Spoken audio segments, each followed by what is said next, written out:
Well, this is disappointing. Welcome back, guys, to another episode of the F1 22 Mobile Racing Career Mode. We're here for episode number 50 today for, well, the start of Season 8, and as you clearly saw by the end of the previous episode, we have been fired by Red Bull, apparently because of our performances. Which makes absolutely no sense considering the fact that we won almost every single race. We dominated the driver's title. And we also dominated the fact with the constructors as well. So now we have been fired by Red Bull, as I said, and we have been picked up by Aston Martin with one of the worst cars on the grid. Yeah, this is gonna be great, guys. I am, as you can clearly hear by my voice, I am very, very, very ecstatic to join this really awesome team, you know. I'm so happy I literally have to hide my excitement. And this car is, well, it is, you bring up the Ferrari, it's a crap box meme at this point, you know, it's bad. As you can clearly see by that time, that screen, Vettel was in last place. But I guess the only way to find out how bad this car really is if we drive it. We're going to be bringing back qualifying because, well, I am not going to be trying to start from last place on the grid with a Aston Martin because all I know is that we are going to be ending up finishing P19 at best. Maybe P17 if we beat the Williams. But we're not going to get any better than that. And this car is terrible. I forgot what it was like to drive one of these lower tier cars. That other Red Bull was so fast in a straight line. Had beautiful brakes. It could take corners so fast. This thing, it cannot take corners to save its life. I mean, just look at me clumsily driving into every single wall I find. And it's kind of crazy. I mean, the car refuses to stop, it refuses to turn. I mean, look at this. This is disgusting. We're already up to 40% engine wear, by the way, which is wonderful. Absolutely wonderful. I'm loving right for now. And this car just refuses to turn. It has the steering radius of the Titanic. Great, guys. Really, really, really good. I thought we were supposed to be on the uprise from last year. Apparently not. And we don't even have enough tokens to upgrade this car. So it's not even like we can upgrade its performance, which is just going to make the suffering even more enjoyable to have. And, well, our second times, as you can clearly see, are absolutely horrendous. 39.087 to the first sector, 46.352 to the second, and, well, this last sector is just going to be full of pain because we have no straight line speed whatsoever. I mean, this is one of the main weaknesses of, I would say, the F1 22 Mobile Racing was the massive difference in straight line speed between the lower cars and the higher cars. But this is just going to be torture at this point. We can't even make it out of 6th gear. We can barely make it out of 6th gear. As we cross the line there, we're just going to put us, actually, it puts us P14. You know, I'm not going to complain about the fact that we put ourselves in P14 and split both after tires, but we are, well, 6 seconds off pole position, which is not ideal, I must say. Everyone else is in the 29s except us in that last sector, which is just great. Leclerc, Sainz, Verstappen, Perez, Hamilton, Russell, Norris, Ricciardo, Ocon, Alonso, Bottas, Guanyu, Gasly, us, Tsunoda, Schumacher, Madison, Latifi, Albon, and Vettel round out the grid as we go to 5 red lights and 4 the Azerbaijan Grand Prix for the start of Season 8, and extreme pain, lights out, and away we go, and we are getting nowhere off the line as Tsunoda tries to go around the outside. We're going to stick to the inside line here and get back down the inside of the Japanese driver and maintain P14. Can we try to set it up the inside? Potentially into turn 2. We're going to go for it up the inside here.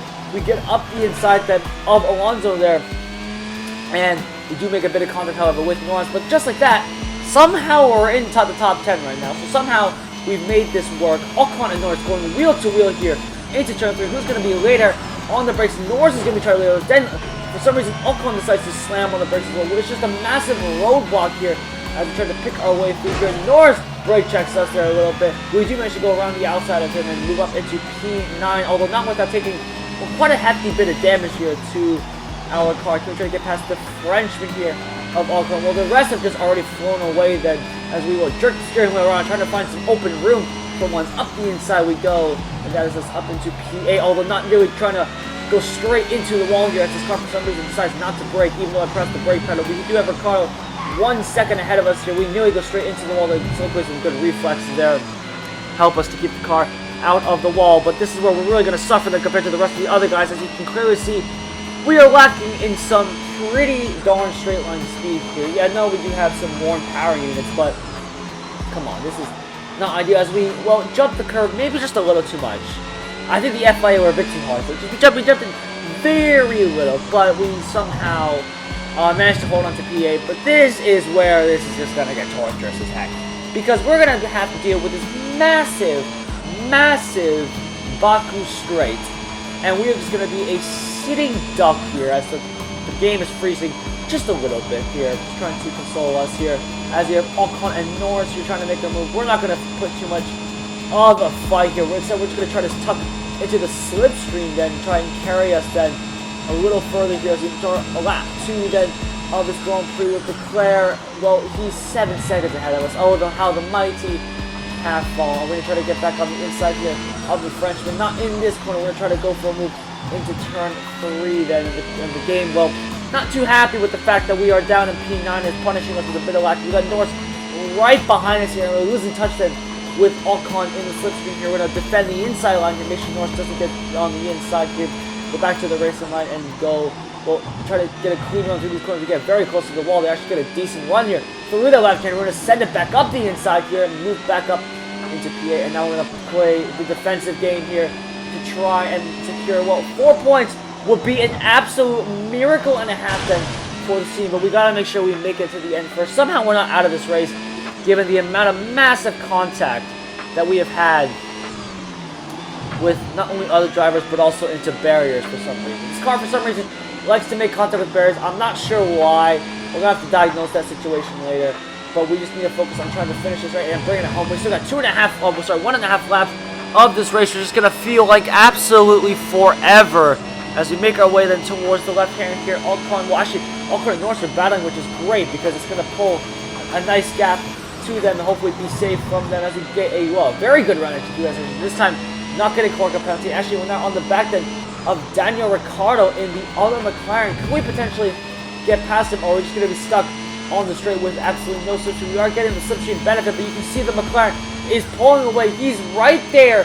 But then you can see the pure straight line speed that McLaren's got compared to us, and we're just a sitting duck right now. Norris, he's 3 seconds behind us, but watch that gap just start to come down as we're going absolutely nowhere right now. I mean, look at us. That McLaren has pulled 2 seconds on us in one straight, which is not really ideal. I thought we were going to try to get P7 by the end of the straight, and well, if we're not going to try to get P7, let's maybe try to avoid running deep into every single corner here. Norris, he's chopped the gap from 3 to 1.5 seconds here, so not really ideal. As we make our way towards turn 3, then, well, Ricciardo, he's ahead. I don't think he's really got a fighting chance to try to fight these guys to potentially hold them up, and we can pick up the pieces, but I don't think it's going to happen. As we go straight into the wall that time. We break way too late for this car somehow, which could have easily been taken in the Red Bull as we make another mistake there, and just as that, our power unit has gone to 50% here. So in the span of 1 weekend, we have literally made this car undrivable, and we're going to clatter the wall once again. Somehow we're not out of this race. I don't get how that's possible, to be honest, considering the fact that we have literally ran into the wall so many times. We take, well, one of the most interesting lines I've ever seen in that corner. Don't tell me Ocon and Norris are going to go side by side into the castle. That is never gonna work. I think they did that, but I think Ocon manages to hang on there. We somehow get another corner cut penalty, even though we clearly did not cut that corner and not cross the white line, but that's the game thing. So as we make our way towards the next sequence of corners here into the left hand here, well, Leclerc, he's gonna win the Grand Prix. He's 20 seconds ahead of us. I'd be surprised if he were to lose all those positions, but you can see we are suffering so much right now just because of the pure lack of straight line speed. Leclerc is going to win, and well, I bet this Red Bull team is celebrating our, well, shameful performance here in P8, we're going to put on a defense masterclass down this back straight. Look at the straight line speed that the Alpine has in the slipstream. We're going to defend then to the inside here. We're going to go aggressively defensive here. Are we going to try to hold on to this position here? We got, well, Norris, he's going to try to slingshot Ocon here as we make our way into the start-finish line here. Going to be Bottas also trying to make a move here, but we're going to hold on somehow to P8 in the end, just about there. And that is us with 4 points. Coming behind Leclerc, Verstappen, Paris, Sainz, Hamilton, Russell, Ricardo. But we do come ahead then of Ocon and Bottas. Thank you all so much for watching. If you guys did enjoy it, definitely be sure to leave a like and subscribe to the channel. And I'll see you guys in the next episode then. Oh, it can only get better.